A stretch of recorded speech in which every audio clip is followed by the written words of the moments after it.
গরম গরম মুচমুচে চপ আর সাথে 1 কাপ গরম গরম চা, আর কি কিছু লাগে সন্ধ্যায়? নমস্কার বন্ধুরা, মিঠু অ্যান্ড রিয়া কুকিংয়ে তোমাদের সকলকে স্বাগত জানিয়ে শুরু করছি আজকে একদম ইউনিকভাবে মুচমুচে চপের রেসিপি। আজকে আমি তোমাদেরকে বানিয়ে দেখাবো আলুর চপ, আর তার জন্য আমি তোমাদেরকে একটা স্পেশাল মশলা বানিয়ে দেখাবো আর একটা রেডিমেড কেনা মশলা দিয়েও বানিয়ে দেখাবো।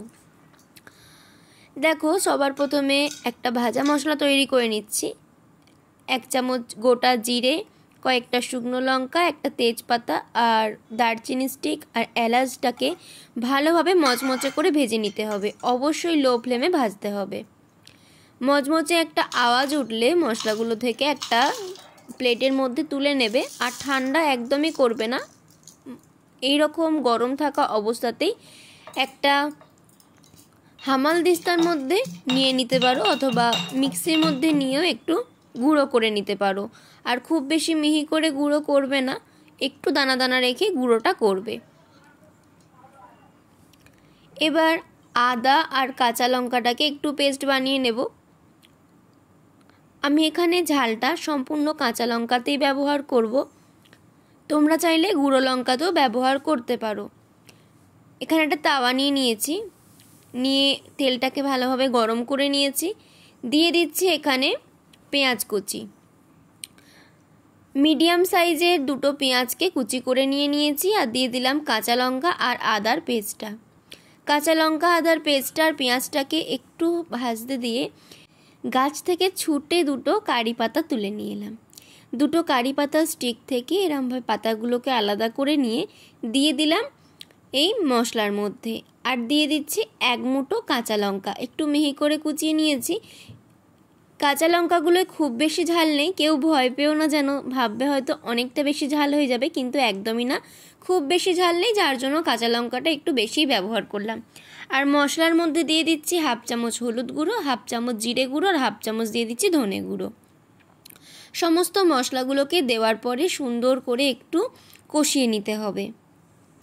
কষানো হয়ে যাওয়ার পরে আমি আগে থেকেই আলুকে সেদ্ধ করে মেখে রেখে দিয়েছিলাম। আলুটাকে সেদ্ধ করে মেখে রাখলে কাজের খুব সুবিধা হয়, আর ঝটপট করে পুরটাও তৈরি হয়ে যাবে। অর্ধেকটা পরিমাণ আলু ফার্স্টে দিয়ে মশলার সাথে ভালোভাবে কষিয়ে নিয়ে আরও অর্ধেকটা দিয়ে কষিয়ে নিলাম। দেওয়ার পরে দিয়ে দিচ্ছি মশলাটা, আর দিয়ে দিচ্ছি ভেজে রাখা বাদাম, তোমরা বাদামটা নাও দিতে পারো। আর দিয়ে দিচ্ছি চাউমিন মশলা। প্রথমে হাফ দিয়ে দিলাম, একটা পাতা পুরোটাই লাগবে, প্রথমে 1/2 পাতা চাউমিন মশলা দিয়ে দিলাম। দেওয়ার পরে পুরো পুরটাকে ভালোভাবে মিক্স করে নেব, তারপরে আরও অর্ধেকটা দিয়ে মিক্স করে নেব। তাহলে মশলাটা খুব সুন্দরভাবে মেশানো যাবে। একবারে পুরো মশলাটা দিয়ে দিলে মেশাতে অসুবিধা হবে। আলু সবসময়তেই বাড়িতে থাকে, আর আমরা কিন্তু এইরকমভাবে ঝটপট করে আলুর চপ বানিয়ে নিতেই পারি। অনেকে হয়তো বাড়িতে আলুর চপ বানাতে চেষ্টা করো, কিন্তু দোকানের মতো সেই স্বাদটা আসে না। অবশ্যই তারা এইরকমভাবে একবার বানিয়ে দেখতে পারো, ভীষণই সুন্দর লাগে খেতে, আর দোকানের থেকেও অনেক গুণ বেশি স্বাদটা ভালো হয়। আর এখন বর্তমান যুগে আমরা অনেকটা বেশি স্বাস্থ্য সচেতন হয়েছি, তাই আমরা বেশিরভাগ জিনিসগুলো বাইরে থেকে কিনে খাওয়ার বদলে বাড়িতে তৈরি করতে বেশি ভালোবাসি। আলুর পুরটা ঠান্ডা করতে দিয়ে এখানে আমরা ব্যাটারটা তৈরি করে নেব। তার জন্য নিয়ে নিচ্ছি 1 বাটি বেসন, আর নিয়ে নিচ্ছি ওই বাটিরই 1/2 বাটি চালের গুঁড়ো। এই চপ মুচমুচে করার জন্য এই বেসনের ব্যাটারটাকে পারফেক্টভাবে তৈরি করতে হয়। তার জন্য যতটুকু বেসন নেবে তার 1/2 নেবে চালের গুঁড়ো, আর দিয়ে দিচ্ছি লবণ। লবণটাকে দেওয়ার পরে ভালোভাবে মিক্স করে নিচ্ছি। শুকনো উপকরণগুলোকে ভালোভাবে মিক্স করে নেওয়ার পরে দিয়ে দিচ্ছি আখের গুড়। আখের গুড় দিলে চপের কালারটা ভীষণই ভালো আসে। চিনিও তোমরা দিতে পারো, তবে চিনিতে কিন্তু খুব বেশি কালারটা আসবে না, এখানে আখের গুড়টাই ব্যবহার করতে চেষ্টা করবে। আর তাছাড়াও তোমরা দিয়ে দিতে পারো একটু কাশ্মীরি রেড চিলি পাউডার, এতেও কিন্তু রঙটা খুব ভালো আসে। এবার অল্প অল্প করে জল দিয়ে ভালোভাবে মিক্স করে নিতে হবে, একটা ব্যাটার তৈরি করে নিতে হবে। জলটা যে ব্যবহার করবে ফ্রিজের একদম বরফ গোলা জলটা ব্যবহার করবে। দেখো বরফের টুকরোগুলো কিন্তু এখনও জলের মধ্যে আছে। এই ঠান্ডা জলে যদি ব্যাটারটা তৈরি করো তাহলে কিন্তু চপটা একদম মুচমুচে হবে। যে কোনো ব্যাটার বানানোর সময়তে তোমরা এই টিপসটা অবশ্যই মাথায় রাখবে। বর্ষাকালে যখন ঝমঝম করে বৃষ্টি পড়ে তখন কিন্তু আলুর চপের খেতে মন ভীষণই চায়। তখন ঝটপট করে কয়েকটা উপকরণ দিয়েই বানিয়ে নেওয়া যায় এই রকম অপূর্ব স্বাদের আলুর চপ। সুন্দরভাবে ব্যাটারটাকে তৈরি করে নিয়েছি, আর ব্যাটারটা কিন্তু এই রকম ঘনত্বের হবে, হাতে দিলে কিন্তু হাতের মধ্যে লেগে থাকবে।